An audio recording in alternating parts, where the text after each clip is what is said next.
Thank you very much, Kaldor, and we're back here at the analyst desk. Of course, we are going to talk about Gale Force eSports versus PBA, and we have seen a very short, one might even say a very one-sided game, because Gale Force eSports, they definitely knew how to win this game. And here in the DreamHack Studios, we actually have the unique opportunity to hear what the players are saying while they're playing. Yeah. And Kalaris and I, we had the chance to actually listen to Gale Force eSports' communication, and you found out something very interesting. Yeah, from the very word go, being able to listen into the they're very loud, so they're just shouting all the time. Udall said three words that were very important at the beginning of that game. Kills don't matter.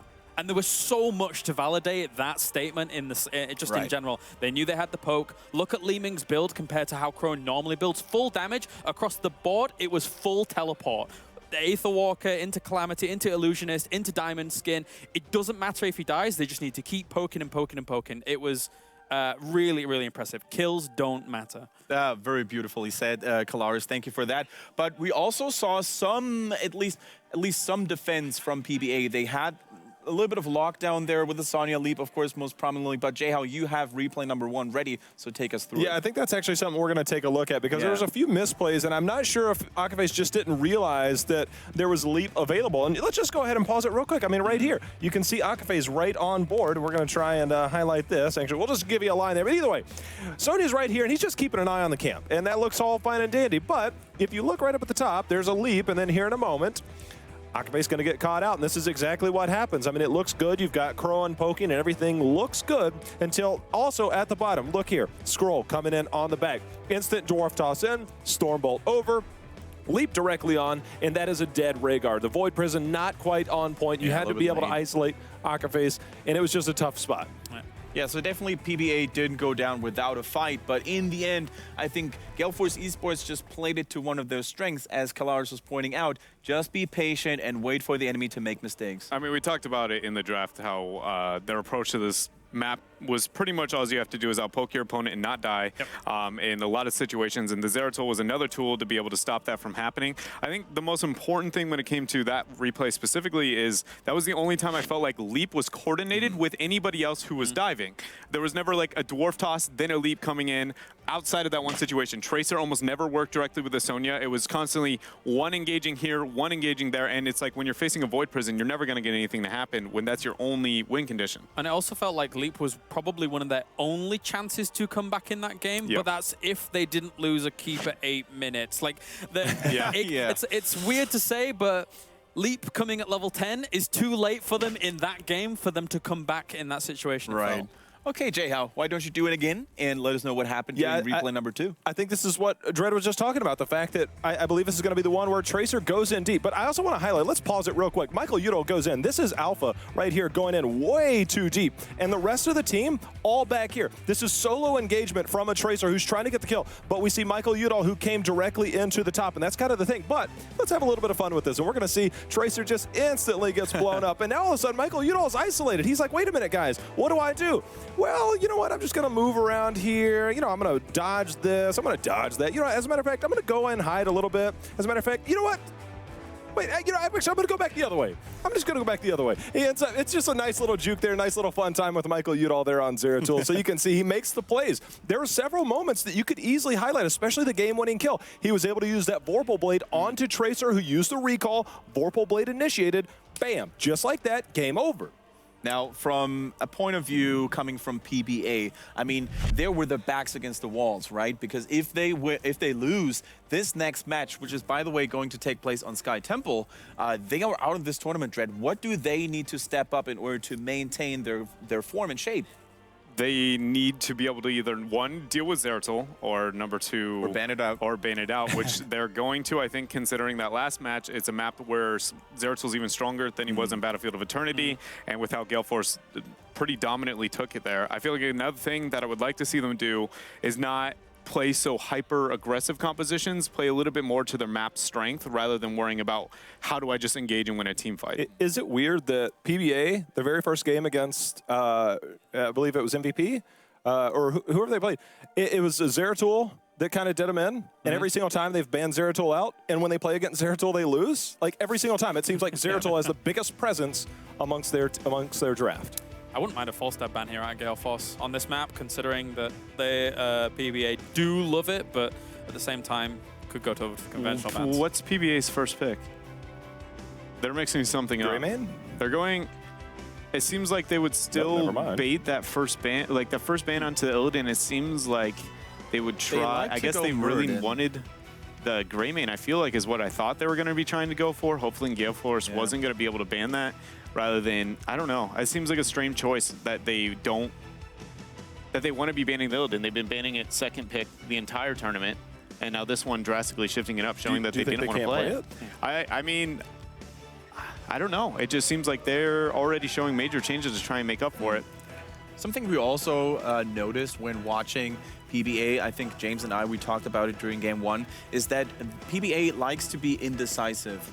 On heroes like Sylvanas, for example, we've witnessed this. They're always constantly shifting back and forth. I think that's really one of the hurting factors. I'm not sure if they enjoy it or like it, but they definitely were indecisive in some of those situations. They didn't really have camp control. They let camps go. They weren't timing out their hard camp well enough, and that's false start on the other side, which Gale Force, it's a great pickup for them. Great. This is, if they do go with Rhaegar in this situation, having Falstad, typically you see Gale Force almost always go triple backline, but with Falstad specifically, it's one of their most common style strategies. This leaves PBA to take the Kael'thas and deny the Li Ming, putting Crowan onto something that he is not nearly as comfortable with if they decide to go down that route. It's definitely something that we've seen historically from Gale Forces, that they prioritize a lot of global mobility. But as you just said, the fact that they're prioritizing Rhaegar this high leads to the fact that Li Ming probably going to be taken off the board, which could be a significant blow. They've got to pick one up, though, and then ban the other one. Yeah. That's the thing, and I'm now worried with this Thrall if they're actually going to do that. And one of the more difficult things, they do go with the Kael'thas, but guess what? They put themselves in a position, are you more worried about Zeratul, or are you more worried about the Li Ming? True. Good point. They are now in a very tough decision when it comes to their second ban right now. Who is it who normally plays the false start on Gale Force? Raffle or Michael Udall. It it's- swaps back and forth. Okay, so they'd still have room for it. I mean, Sylvanas still on the board. I don't think that's something that would be out of the question for somebody if they decide to go triple backline for Raffle to go over onto Sylvanas. But the Zeratul, I mean, this is such a huge... It's like the lesser of two evils. Which do you not want to deal with? Do you not want to deal with Li Ming, or do not want to deal with Zeratul? I almost feel like that's 100% what they're deciding. Wait. They go with a ban on Zeratul themselves for Gale Force. Okay. Interesting. Are we leading to an Abathur? I don't think I've seen them play Abathur, but generally you don't want a roaming Zeratul if you're playing Abathur. This is. I feel like it's got to be something. I don't know why though. Gale Force now. I feel like with that adjustment and drafted with that ban in this position, that they're doing something different than they have. But I feel like they're not in a position that they need to. I feel like that the draft was sitting so pretty towards their side and in their favor. I mean, I'm not sure what the hesitation is for the Li Ming ban, but I almost feel like if that doesn't happen, this is a big mistake. Yes. I mean, if you buy now, do not know. I am worried. And here comes the Li Ming. All right, that's pretty much a given now. I mean, how many more kills by Crone does it take for PBA to finally realize that these arcane orbs and missiles, they hurt? How many more resets? How many more resets? All right, so the Tassadar is going to be the choice for Gale Force. And then still having a lot of tank options available. Only Muradin is off the table. I'm surprised with how the draft has gone for Gale Force so far. Just with the Rhaegar prioritization is an adjustment for them because usually they are worried about being choked off of the Li Ming or KT. And the Zeratul ban was something I didn't expect from them. It can't help make me think that PBA's got... This is their last game, potentially. Surely they have to do something a little off the chart here, unless all they're eliminated. So why would these bans be a thing? Like, I mean, PBA, they're probably going to pick up Karzim. Maybe in Uther. Sylvanas now coming in here, and that is something I was mentioning earlier. They didn't look very convincingly on a Sylvanas. Sometimes they didn't know whether to push, sometimes they didn't know whether to pull back. So I'm not entirely sold on the draft for PBA here. Here's the thing. I have zero problem with PBA's draft. The problem I have is with the bans. I think that's the more confusing part. yeah, I mean, the draft as a whole, the comp is really strong. Yeah. It's a really strong comp, but I think you've just Not given Gale necessarily on Force PBA, too though. much. Yeah. Yeah, I agree. That they could have denied. Yeah, they could have denied. They had a lot of choices to remove from Gale Force, and they decided not to do so. They are going to lock in the Karazim as their last pick. What will Gale Force decide when it comes to their tank? I think they might be worried, yeah, Johanna instead of the ETC, just because they feel like the Kael'thas Stormbolt with the Gravity Lapse follow-up, there is too much to worry about. They want the Iron Skin to be able to get away from it. As much as it's not as effective on this map compared to the previous one, I think kills don't, well, almost kills don't matter, but just dying doesn't matter here in this. Dying does matter even. I should reverse the entire thing. And just, you have Joanna at the front line, you're just poking with Falstad as well as Li Ming, and they will just win out via that poke in this instance, I feel. I think that's their game plan for the time being. I don't know how I feel about that Falstad prioritization with the Rhaegar. I'm putting the Tassadar in the triple backline, having nobody that he can directly complement. When you look at the immense amount of CC, damage, and just engage that Please Buff Arthas has, I'm not nearly as sold on this draft as I was the last one. And to be honest, this time in terms of poke wars, Team PBA can actually fight back. With the Sylvanas, with the Kael'thas, I think it's not going to be nearly as easy to drive him away from a temple, from an objective, as it was in game number 1. Do you want to fight against the Li Ming, though? I'd rather not poke against the Li Ming. That's why I feel like that ban right there should have been a Li Ming, the second ban. Definitely. I would never want to trade with a Li Ming if I don't have the choice, and it's being played by Crowan. All right, go on, J-Hal, and let us know what your prediction is for this game number 2. It's pretty much already said, Gale Force eSports. All right. I'm going to go with Gale Force, but not nearly as convinced. Same boat as Dread. Dread not is a boat. Battleship. I'm going to go with Gale Force eSports, but I'm not as convinced. I'm just going to go and take a risk here. I think PBA has a much better draft than they did last game. And although I'm not a big fan of that Sylvanas in their team, because they haven't really played that well, I think they can take a game off Gale Force eSports. And hopefully I'm not going to regret my decision here. But let's actually throw it over to the casters one more time. Litot and Calder are eagerly awaiting.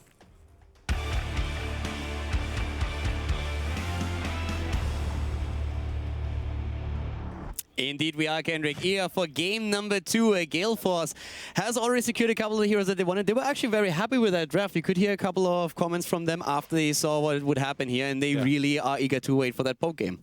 Absolutely, yeah. They thought that PBA will be looking to blow up somebody, and I guess we'll find out. Yeah, currently to the left, we have Gale Force eSports with Fury once again on Johanna. Rufflecopter is rocking the Tassadar. I mean, of course, it is again Crowan on Li Ming. Who else? AKA Face is playing Rhaegar, and Michael Uhl jumping on Falstad in the second game. And on the other side, from Please Buff Arthas, we've got Zola on the Karazim, Baphomet on the Thrall, Alpha playing Kael'thas, Skrull on the Muradin, and God Dog, the legend himself, on the Sylvanas. Yeah, it's definitely going to be a pretty fun game here. Of course, we are having a scenario in which especially PBA is looking for kills by just blowing a target up. It's a lot of CC that they can stack here, especially after the heroics come into play. But this is what Gale Force eSports also identified, and they said, guys, as long as we play a poke game, as long as we don't engage too hard and make sure that they can't insta-kill someone, we are going to be good here. And Sylvanas is going to go right to work here from PBA. I think Gale Force eSports anticipated it was going to be at the bottom, and they got it wrong, and they're going to pay for it with the tower here already going down. Basically, always the question, like, where's your opponent trying to burst the tower down? And in this case, it worked out in PBA's favor. They get a slight lead here early on in experience, nothing that comes too much into play. But of course, the temple phases are going to be incredibly important here. Actually, yeah, Sylvanas going for paralysis here on level 1. How do you like this? With Sylvanas paralysis, I actually like it quite a bit. It just means that you are safer when you're going for a dive. I feel it's a really great talent if your idea is to just push as much as you can. It's one of the common talents that we currently have on her if you don't want to go for a full Q build. The one thing that I want to say worries me a little bit right now is at the bot lane. I feel that Thrall is going to get a lot of value here against Tassadar. If he plays it right, should be able to push quite a bit. Yeah, already doing quite a bit of damage actually on that Tassadar. But the first temples are going to be up. What are both teams going to do? PBA with a little bit of a trap here. They catch the Falstad. Yeah, go for Falstad. They don't get a kill just yet. Once again, Fury up at the front. Iron Skin is already popped. He's trying to escape. He is being followed by Karazim. But Zola has to be very careful that he doesn't go too deep. There's always the chance that Gale Force is going to turn around against him. Yeah, Alpha here on the Kael'thas took a lot of damage, so you're going to have to be careful there. Definitely one of the more fragile heroes. You don't want to stand at the front too much. Full commitment actually at the bot lane for a kill right now as Michael Uhl is jumping in and Thrall goes down. Kill number 1 secured for Gale Force eSports. Falstad can make his way back into the mid lane again, but we're currently seeing the temple control being held by the red team. Good first blood, and it looks like They wanted to try and contest here in mids, but Gale Force eSports still taking their time here with it. Yeah, we have at this point actually like a trade in Temple, so it's still all good, and Michael Udall is arriving in the mid lane now where he can put some pressure onto Karazim with Crone just poking away. Oh. This is the play they want to make, but Falstad is in trouble, is being followed again, but Karazim not able to secure the kill. I love this by Gale Force eSports. They realized this wasn't going to work and PBA was going to overreact, so they sent Tassadar down there to soak that other wave of minion to get some extra experience before coming back there. So really putting in some good work here already. The one thing that you always have to be careful playing against PBA is that they are very good at punishing. We saw it in the earlier series. If Gale Force does at some point overextend, PBA is going to jump on the opportunity to punish him for it. So as long as Gale Force plays a safe game and a secure game, I think they're going to be in a very good spot here. But PBA showed against their former opponents already how strong they are once they see an opportunity to punish a team for overextension. Yeah, they're prioritizing the soak very, very well as well themselves. And got a slight experience lead here, but Gale Force eSports gonna be going for this hard camp over there. Meanwhile, GodDog is working on the Siege Giants, which actually they will capture immediately. Yeah, they're taking that giant camp already. We have, by the way, the night camp not even touched just yet for PBA. But they are attempting to invade the opponent here. Yeah. They, of course, attempt a capture on the giant camp as well. We're seeing AKA Face just scouting that out, seeing if they are bold enough to go for it. But instead, it's just a move into the mid lane where Johanna is being ganked. I like this actually, because of Sylvanas, they were able to get their own Siege Giants super easily and really quickly, so contesting the opponents here is very smart by PBA. Yeah, the one thing that worries me a little bit is that we actually have a very early giant camp, sorry, not giant camp, but night camp for Gale Force eSports. It's going to push the top lane, but it allows PBA to sync their own camp up with the temple at the bot, so that could actually help them a little bit. Yeah, Gale Force eSports get their own Siege Giants. Oh. GodDog actually getting caught a little bit here. He's going to make it out of there. Yeah, that was a close call. And you could really see AKA Face on his wolf. He was really greeting for a moment. He was like, I got this. And he's like, all right. I have to back up here. He's already in tower range. Baphomet and Alpha working on their own knights here. We have also no cleanse, by the way. The Echo of Heaven has been used for Karazim, so they're not going for cleanse. I mean, there's not really a whole lot where you can use that effectively, so it makes sense to go for the extra heal. But now we have that situation that we already alluded to a bit earlier. The temple is about to be activated, and PBA, as expected, is timing their own night camp perfectly with it. But with a global on Falstad, it still shouldn't be a massive issue for Gale Force eSports. Yeah, I think he can just delay his arrival a little bit, but maybe not too much. There is a chance Gale Force eSports doesn't commit immediately too much to the temple, but right now they are being allowed to kind of stay on it. And ooh, Crone gets caught here a little bit. Yeah, PBA is looking for a trap here. I'm very surprised that they did not jump on the chance to get the temple immediately. They saw Falstad at the top, and they know that he has to clear the camp or simply accept that they are going to lose the structure damage. So right now, they are finally taking over at the bot lane, and I think it was about time, but that allowed Falstad to clear the camp at the top in the meantime, and he can now fly in to turn this into a 5 versus 5. Yeah, I think he's even going to stay a little bit longer at the top here to try and make sure they can soak properly, because going to the bottom now, they will take, an equal fight or even one in the where they're slightly behind on experience. If they somehow lose 1 or 2 heroes too quick, that's level 10 for the opponents, and it snowballs out of control. They see a chance to take top 4, and that's something they're absolutely happy with. They rotated Rega into the mid lane, took experience there too. Now, of course, Michael Udall has to be careful, but he shouldn't die to Thrall here in this situation. So he's just getting extra damage. He's currently still trying to stack Gathering Storm, and we see him at 18 bonus damage so far. But the decision overall, pretty solid for Gale Force eSports. They have to, of course, be careful since level 10 is now ready for their opponent. Scroll's looking to try and engage here if they can. And level 10 slightly earlier here for PBA. That blow-up comp, I mean, we've been talking about it. They want to stack CCs, they want to get the damage in, they want to insta-kill someone, and that is exactly why Karazim jumps straight into the 7-sided. And so far, map controls has definitely been PBA's. They've got that watchtower for most of the game. They have a lot of vision. And, on the map with as many bushes as this, if they're able to land a single trap, catch somebody out of guard once, it's going to be a deadly comp here to deal with. Yeah, but I have to say that I really like how Gale Force eSports plays it. They know that they are not really trying to go into the engagements too hard. As we said before, their game plan, they've been talking about it, is to try and poke as much as they can. And so far, this is exactly what they're doing. They're staying back a little bit. They're always trying to play the poke game, and once they see a chance, they're going to initiate. Uh-oh, commitment against Rufflecopter! And with Dimensional Shift on cooldown, he was not able to escape anymore. Yeah, Krone's going to come to the rescue here to try and help save that fort. They have to be careful here. It could be a 4-2 under the fort. Yeah, and which is being Sylvanas disabled. with the paralysis. There comes the kill, and it is Li Ming that goes down. Wow. The kill against Tassadar opened up an opportunity for PBA to use Sylvanas to a fullest extent. They got a lot of value out of the paralysis as a level 1 talent. And not only did they take down the fort, but they secured kill number 2 against Groen, who just underestimated the situation slightly. Yeah, and Baphomet across the map also almost died as well. He went very low on hit points. Actually, I'm going to move right back in there against the Falstad. Has to be careful there, but the temples are now coming up. That Sylvanas definitely doing a lot here for PBA in this game. Oh, yeah, she does. I mean, they at least got a trade with the fort at the top lane, but they lost middle, they lost the bot lane, so the North American team has to be very careful now. Since we are going to see that level 13 talent popping up for the Taiwanese in just a few moments. It's a double temple, though, so it should be an even trade. Yeah, it looks like they're just going to split that here for now. I mean, Gale Force eSports actually going for their hard camp there. If Thrall knew, ideally, I guess he'd go top and try, you know, to be a little bit annoying, maybe even take the temple if somebody pulled back. the structural advantage, Look right? at the rotation at the bottom. Yeah, they're trying to go for Tassadar again. They're already closing in on him while Muradin is getting the temple, and Rufflecopter is very likely to die once more.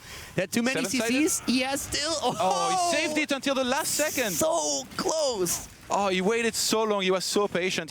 If 7-sided strike had been used a little bit too early here, this wouldn't have worked. You know, I think if he would have actually moved towards Rhaegar might have been able to save him here. He was so close, nearly in range. But now they see a chance to go for the boss. Keep in mind, though, even though we have a couple of kills in the last few minutes for PBA, we are still looking at 13 versus 13 in levels. But this boss is something that they're confident to take with Falstad and Fury up at the top lane. The problem is you trade the boss for a lot of damage against the structures up at the keep. Absolutely, yeah. Mike Goodall doing a fantastic job at the top lane, pushing pretty much the entire game. Yeah, they're gonna actually, right now PBA is rotating towards there. They're gonna be spotted, so I think Gale Force eSports should be able to pull back on time. PBA probably already realizing that this is going to be a pretty rough battle here for them. They have to really play perfectly, and the coordination has been on point. They're hanging in there very well, experience-wise. Gale Force actually missed a few of the rotations, which was a huge problem for them. But you can already tell that this early boss is not doing as much as PBA was hoping for. They are losing the boss, and the boss didn't do any real structure damage. So the trade of the top wall against the boss not really working out in their favor. But the initiative is definitely still going to be in PBA's favor with how much vision they have. By the way, Kazim is quite crazy, jumping forward a lot here. They still have a bit of a structural advantage, it's definitely true. They have a fort at the bot lane that they still hold here, but we're seeing that poke game now coming into play for Gale Force, and they're really dishing out some of the damage. It's still very close in experience, so this is all about the team fights that are going to happen very soon as the temples are going to be announced again. Oh, they're fishing for Crone here, trying to catch him. They're going to land some good stunts on the Tassadar. And again he's down. Tassadar is really going to be the unlucky one in this game. That level 16 cannot come soon enough here for him. Yeah, they need Fury just a few bit more out there. It's every time the rotation that really catches them, and PBA has done so far a great job of isolating heroes and taking them down. I think this is already the third kill that we're seeing against Tassadar, and that's definitely a bit of an issue here. Yeah, Tassadar actually dying 3 times, Crowan once. And that's not really a hero with which you usually die a lot, but the rotations have been so perfect and so clean from PBA every single time, coming with 2 or 3 heroes from behind, making sure that they won't let him escape no matter what. Level 16 is close now, and as you already pointed out, I mean, it's really just like getting that numeric advantage, trying to gank someone here. Now we're having even another camp being stolen away. Gale Force is feeling the pressure for sure. Yeah, I wouldn't be surprised if PBA tried to go for yet another fight here in a second. Even without their level 16, they've just been doing so well here with those fights, you know, camping in the bushes and coming in from the right angle, making sure that there's no escape possible from Gale Force eSports. The one thing that we still have to point out is that especially Michael Willer on his Falstad is of course doing a great job soaking extra experience for the team, and that global on Falstad definitely keeps them in play now. Both of the teams are hitting level 16, which is actually very important here. Considering how the game went thus far, Gale Force is doing a great job soaking experience. Ooh, that blessed shield.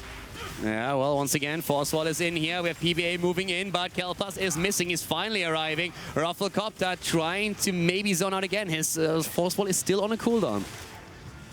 Yeah, the blast shield was funny, actually. It bounced on the wall that was there in the middle. And God gets away here for now. Level 16 against 16. This is going to be a very important fight here as 2 temples are up.